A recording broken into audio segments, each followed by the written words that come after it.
Hello students, very good morning.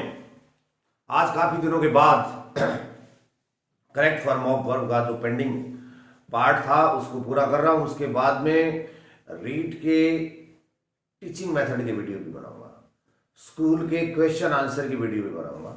ये जो आज का वीडियो है करेक्ट फॉर्म ऑफ वर्ब, ये 10th क्लास के लिए या रीड के लिए या और भी कॉम्पिटिटिव एग्जामिनेशन के लिए काफी फायदेमंद है आपके लिए। तो चलिए शुरू करते हैं। करेक्ट फॉर्म ऑफ वर्ब ये फ्यूचर कंटिन्यूअस टेंस को बिलोंग करता है।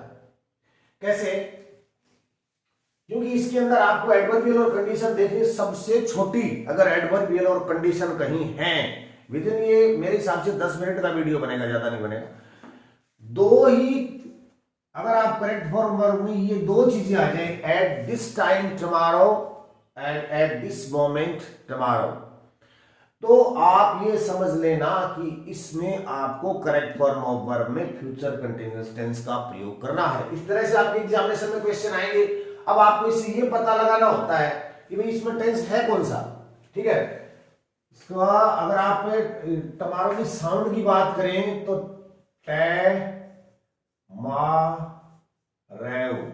टमारो, टमारो, ठीक है, जिसको अपन टमारो बोलते हैं। अगर eight this time tomorrow, at this moment tomorrow है, तो हम क्या करेंगे, हम ये इस कंक्लूजन पे आ जाएंगे कि फ्यूचर कंटिन्यूअस टेंस का प्रयोग किया जाएगा। अब फ्यूचर कंटिन्यूअस टेंस के अंदर या तो आता है शैल बी के साथ आईएनजी, या आता है विल बी के साथ आईएनजी। ठीक है, दो आते हैं। इसका आपको पता ही है कि फर्स्ट पर्सन अगर होगा, आई और बी होगा, तो आप करोगे शैल बी और आईएनजी। अगर थर्ड पर्सन होगा और सेकंड पर्सन होगा तो आप करोगे विल बी और आईएनजी। क्लियर है कॉन्सेप्ट? चलिए अपन एग्जांपल्स के माध्यम से इस चीज को देखते हैं।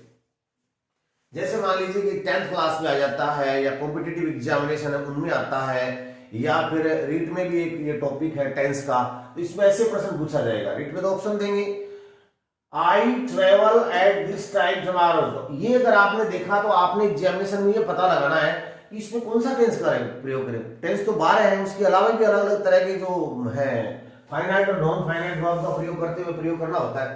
तो यहां आप ये देख लेना कि जब eight this time tomorrow and eight this moment tomorrow अगर आ जाता है, तो ये आपको ये कहता है, ये जो लिखा हुआ है दिस टाइम, ये कह रहा है कि इसके अंदर फ्यूचर कंटिन्यूअस टेंस का प्रयोग करो।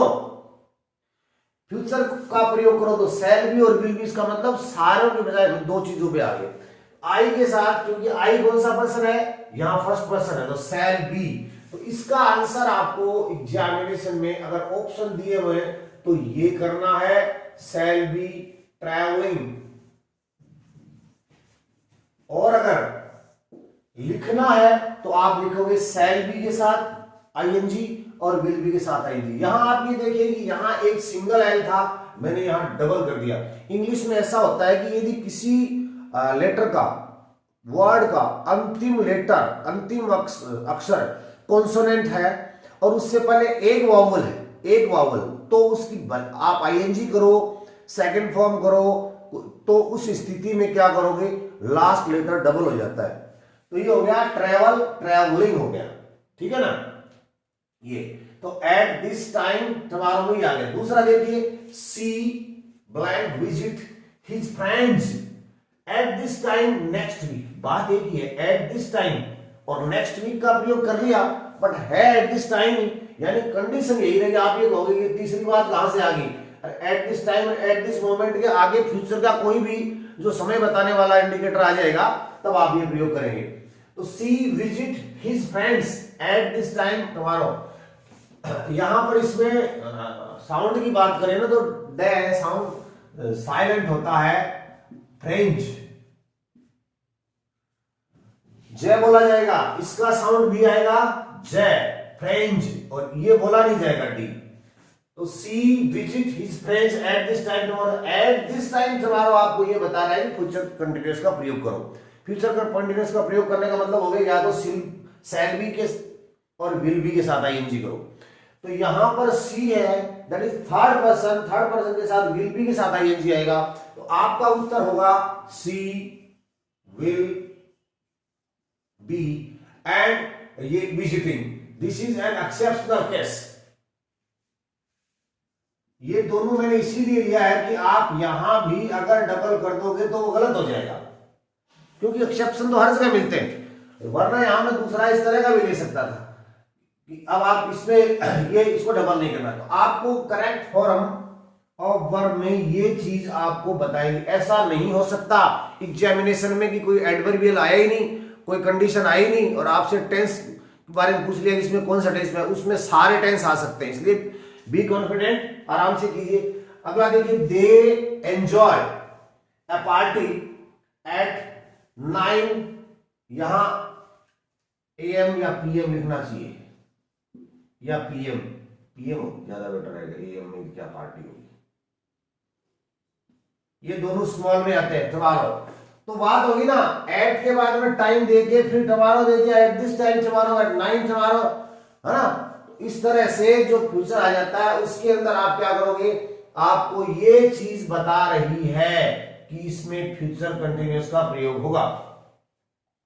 ठीक है, फ्यूचर कंटिन्यूअस का अगर प्रयोग होगा तो शैल भी आएगा या विल भी आएगा, और वर्ब के साथ क्या फर्क पड़ेगा, वर्ब के फर्स्ट फॉर्म के साथ आईएनजी आ जाएगा।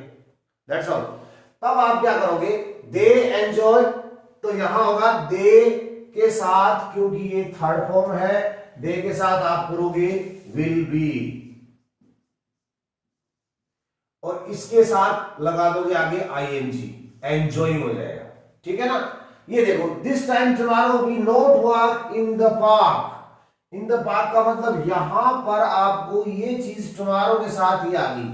अब आप ये देख लेना कि एग्जामिनेशन में जब सीधा टुमारो आता है तो फ्यूचर सिंपल आता है, सिर्फ विल शैल के बाद वर्ब की फर्स्ट फॉर्म आती है, I will go to Jaipur tomorrow.